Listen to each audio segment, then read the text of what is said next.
So, we are going to skip ahead in this book, and this is going to be our final two chapters. It's important to note that we did skip over another very sad incident. Junior's sister died in a fire.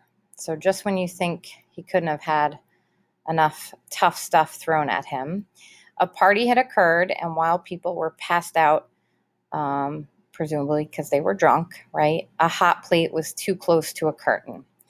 So you can guess the rest on that. However, if you take a look at his final freshman year report card, it looks pretty good. And he should be pretty proud. This chapter is called Remembering. Today, my mother, father, and I went to the cemetery and cleaned graves. We took care of grandmother's spirit, Eugene, and Mary. Mom had packed a picnic, and Dad had brought his saxophone, so we made a whole day of it. We Indians know how to celebrate with our dead, and I felt okay. My mother and father held hands and kissed each other. You can't make out in a graveyard, I said. Love and death, my father said. It's all love and death. You're crazy, I said. I'm crazy about you, he said. And he hugged me. And he hugged my mother. And she had tears in her eyes. And she held my face in her hands. Junior, she said, I'm so proud of you. That was the best thing she could have said. In the middle of a crazy and drunk life, you have to hang on to the good and sober moments tightly. I was happy, but I still missed my sister, and no amount of love and trust was going to make that better.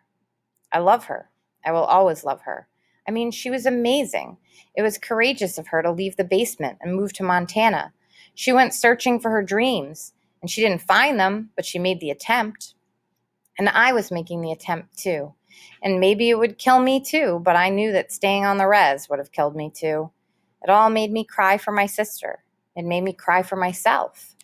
But I was crying for my tribe too.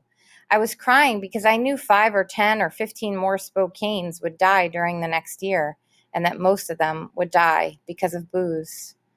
I cried because so many of my fellow tribal members were slowly killing themselves, and I wanted them to live. I wanted them to get strong and get sober and get the hell off the res. It's a weird thing. Reservations were meant to be prisons, you know? Indians were supposed to move on to reservations and die. We were supposed to disappear. But somehow or another, Indians have forgotten that reservations were meant to be death camps. I wept because I was the only one who was brave and crazy enough to leave the res. I was the only one with enough arrogance. I wept and wept and wept because I knew that I was never going to drink, and because I was never going to kill myself, and because I was going to have a better life out in the white world. I realized that I might be a lonely Indian boy, but I was not alone in my loneliness. There were millions of other Americans who had left their birthplaces in search of a dream. I realized that, sure, I was a Spokane Indian. I belonged to that tribe, but I also belonged to the tribe of American immigrants, and to the tribe of basketball players, and to the tribe of bookworms, and the tribe of cartoonists, and the tribe of chronic masturbators, and the tribe of teenage boys, and the tribe of small town kids, and the tribe of Pacific Northwesterners, and the tribe of tortilla chips and salsa lovers, and the tribe of poverty, and the tribe of funeral goers, and the tribe of beloved sons, and the tribe of boys who really missed their best friends. It was a huge realization, and that's when I knew I was going to be okay. But it also reminded me of the people who are not going to be okay. It made me think of Rowdy. I missed him so much. I wanted to find him and hug him and beg him to forgive me for leaving.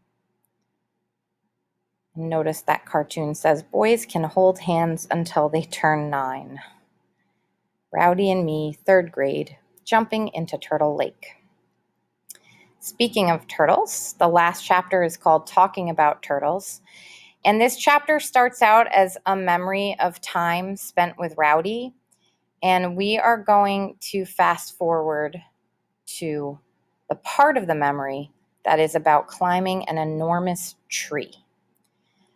Rowdy and I climbed and climbed and climbed. We made it to the top. Well, almost to the top. Even Rowdy was too scared to step on the thinnest branches, so we made it within 10 feet of the top. Not the summit, but close enough to call it the summit.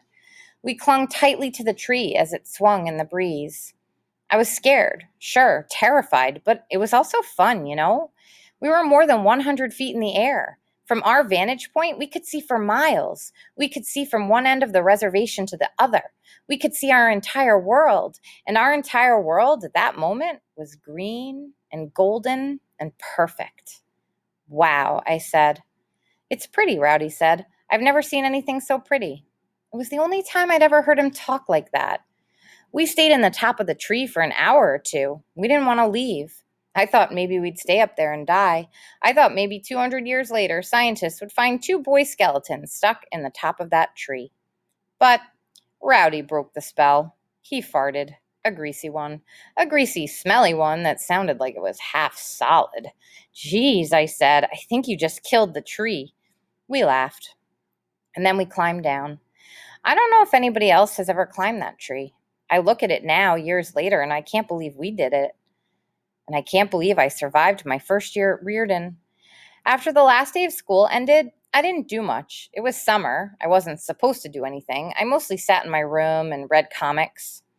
I missed my white friends and white teachers and my translucent semi-girlfriend. Ah, Penelope. I hoped she was thinking about me. I'd already written her 3 love letters. I hoped she'd write me back. Gordy wanted to come to the res and stay with us for a week or two. How crazy was that? And Roger, heading to Eastern Washington University on a football scholarship, had willed his basketball uniform to me. You're going to be a star, he said.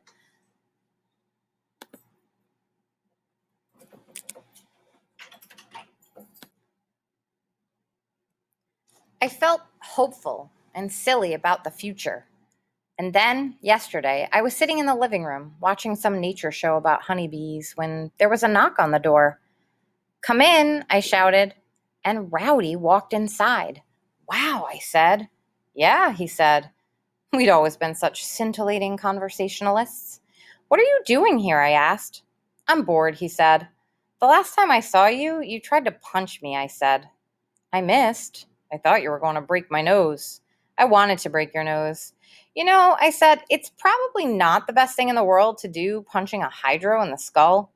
Ah, shoot, he said. I couldn't give you any more brain damage than you already got. And besides, didn't I give you 1 concussion already? Yep, and 3 stitches in my forehead. Hey, man, I had nothing to do with those stitches. I only do concussions. I laughed. He laughed. I thought you hated me, I said.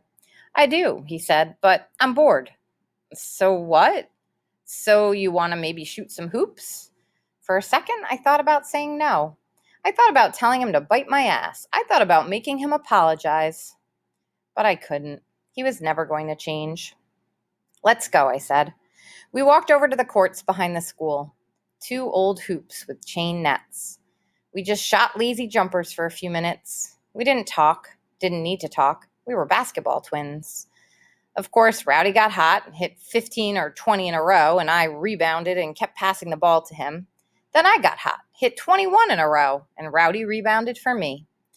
You want to go one-on-one, Rowdy asked. Yeah. You've never beaten me one-on-one, he said. You pussy. Yeah, that's going to change. Not today, he said. Maybe not today, I said, but someday. Your ball, he said, and passed it to me. I spun the rock in my hands. Where are you going to school next year, I asked. Where do you think, dumbass? Right here, where I've always been. You could come to Reardon with me.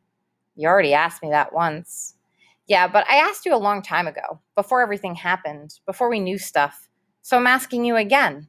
Come to Reardon with me. Rowdy breathed deeply. For a second, I thought he was going to cry. Really, I expected him to cry, but he didn't. You know, I was reading this book, he said. Wow, you were reading a book? I said, mock surprised. Eat me, he laughed. He said, we laughed. So anyway, he said, I was reading this book about old-time Indians, about how we used to be nomadic. Yeah, I said. So I looked up nomadic in the dictionary, and it means people who move around, who keep moving in search of food and water and grazing land. That sounds about right. Well, the thing is, I don't think Indians are nomadic anymore. Most Indians, anyway. No, we're not, I said. I'm not nomadic, Rowdy said. Hardly anybody on this res is nomadic, except for you. You're the nomadic one. Whatever. No, I'm serious. I always knew you were going to leave. I always knew you were going to leave us behind and travel the world. I had this dream about you a few months ago. You were standing on the Great Wall of China. You looked happy, and I was happy for you. Rowdy didn't cry, but I did. You're an old-time nomad, Rowdy said. You're going to keep moving all over the world in search of food and water and grazing land. That's pretty cool. I could barely talk.